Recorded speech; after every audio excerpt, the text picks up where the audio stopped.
Hello everyone, this is Momita. Welcome all of you to my channel.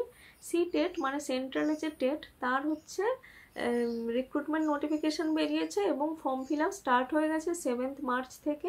Form fill আপের last date তোমার 2nd April, মানে আজকের তোমার হচ্ছে 21 তারিখ, 21শে মার্চ, তার মানে 2nd এপ্রিল, মানে এখনও বেশ কিছু সময় রয়েছে।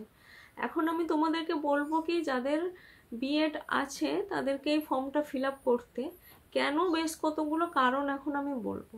কারণটা হচ্ছে আমরা জানতাম কি সিটেট আগে বছরে দুবার করে হতো, জুলাইতে একটা হতো আর একটা হচ্ছে ডিসেম্বর, কিন্তু এই 2024-এ একবারই হবে শুধু জুলাইতে, আর কিন্তু এবছর হবে না, এরপরে পরীক্ষা হবে 2025-এ। এটা গেল একমাত্র কারণ।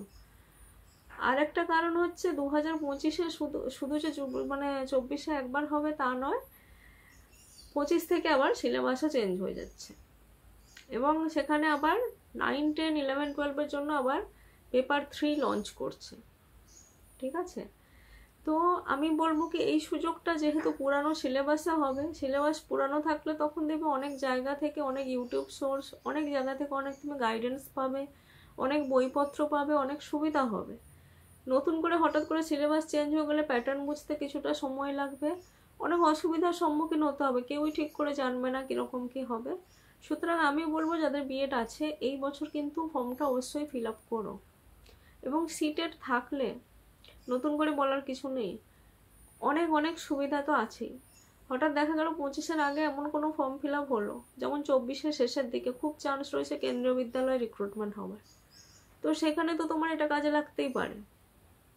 প্লাস যারা ভাবো কি পিজিটিতে তো সিটেট লাগে না, ঠিক লাগে না, কিন্তু তোমার যদি সিটেট থাকে তাহলে তুমি কিন্তু পিজিটিতেও অগ্রাধিকার পাবে, কিছু কিছু এরকম ব্যাপার থাকে।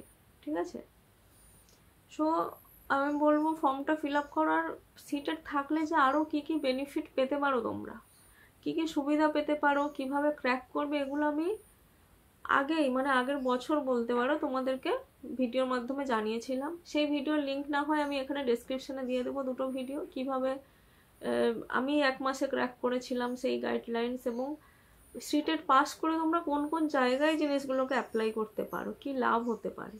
তো যাদের বিএড আছে আমি মনে করব কি এইটা করে রাখো, কারণ ডিসেম্বরে এবছর আর চান্স কিন্তু পাবে না।